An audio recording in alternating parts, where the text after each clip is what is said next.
This tutorial is the second tutorial for Larry, who's having a little difficulty getting started with GraphPad.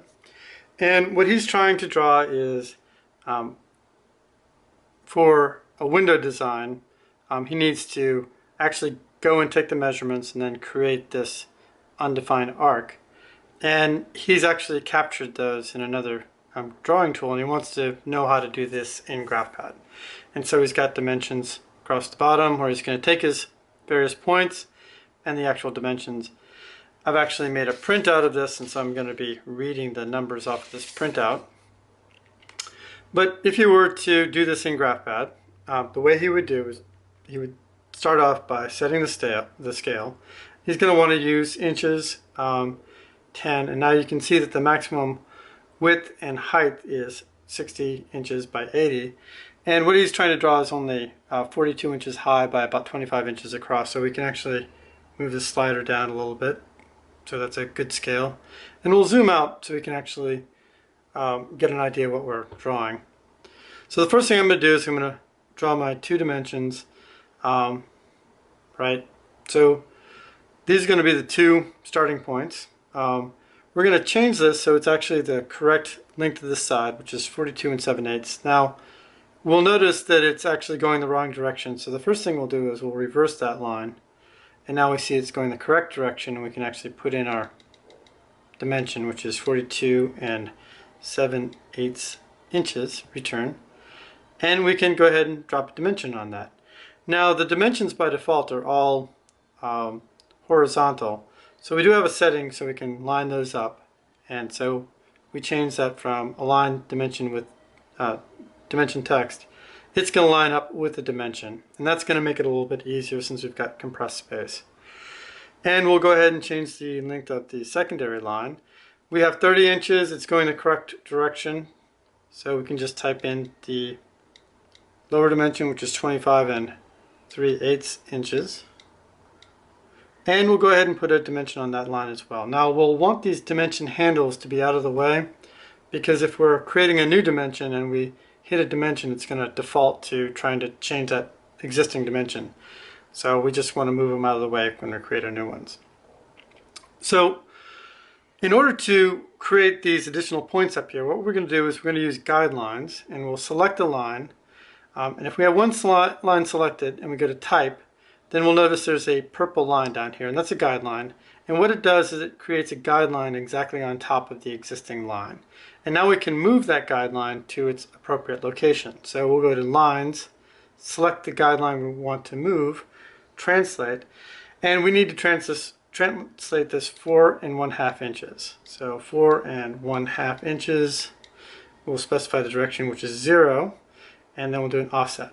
Okay, so that gives us our first guideline, and we'll create our point down here so we can actually have a dimension to this offset. So we'll go point to point, and now we've got our bottom dimension, and now we need to create our intersection of our line up here. So we'll create a guideline off of the 0 line, right?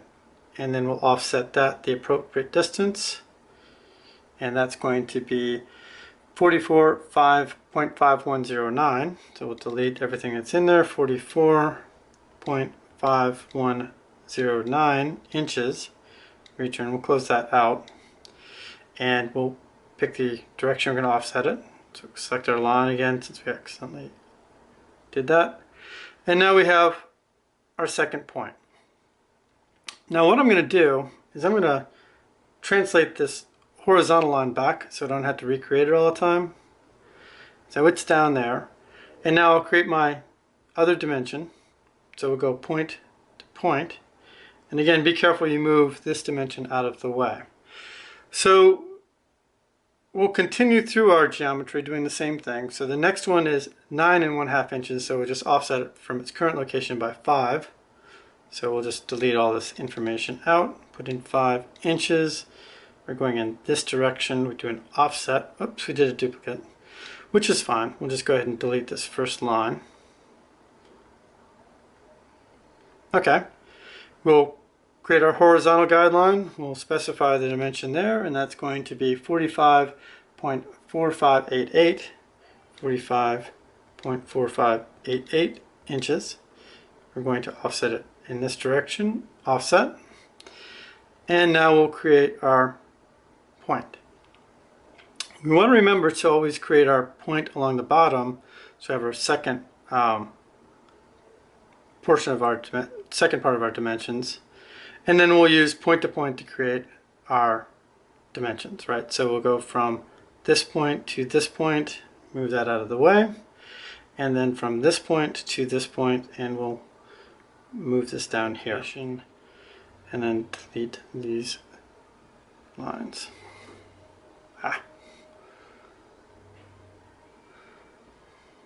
Create a dimension from this point to that point. And we probably should just go ahead and create a line to that point. Okay. So we've got all our dimensions, and now we just need to create a line through this. If we go into curves mode and we just draw something close to it, right? Now we end up with a couple of extra points, so let's get rid of that. We really only want one curve. Let's do something like this and we'll just manipulate it. So we want this point to be over here.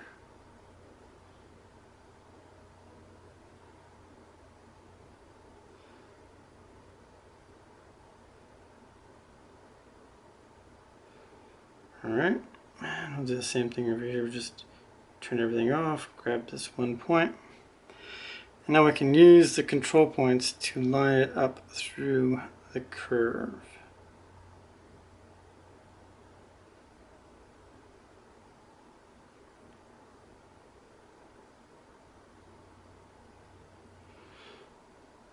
It's probably relatively symmetrical.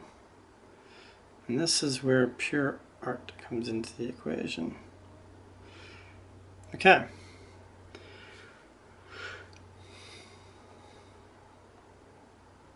So now we have the dimensions, we have our arc. If we wanted to calculate any intermittent point, we could, and then we can just kind of clean up our dimensions so that they look a little more lined up the way we want them to be. So we can actually just take these and we can put them where they make sense.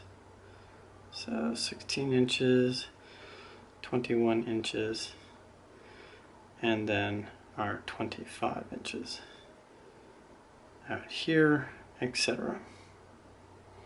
And that's my dimensions, my lesson for Larry. Thanks.